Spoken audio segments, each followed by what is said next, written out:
লন্ডনের পর রিও, দীর্ঘ প্রতীক্ষার অবসান। আর মাত্র ঘন্টা কয়েকের অপেক্ষা। ভারতীয় সময় শনিবার ভোর 4:30 পর্দা তুলবে the greatest show on earth.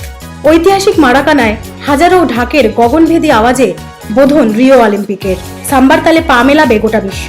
ঘণ্টা চারেকের জমকালো উদ্বোধনী অনুষ্ঠানের মধ্যে দিয়েই জিকা কিংবা সন্ত্রাসের আতঙ্কের বাধা টপকে মারাকানার বুকেই নতুন ইতিহাস রচনা করবে লাতিন আমেরিকার প্রথম অলিম্পিক। রূপকথার শহর রিওতে 31তম অলিম্পিকে বিশ্বের 206টি দেশের 10,000-এর বেশি প্রতিযোগী নেমে পড়বে নিজেদের সবটুকু উজাড় করতে। আগামী 16টা দিন 42 ডিসিপ্লিনের 306টি ইভেন্টে 2,488 পদকের জন্য লড়াই করবেন অ্যাথলিটরা।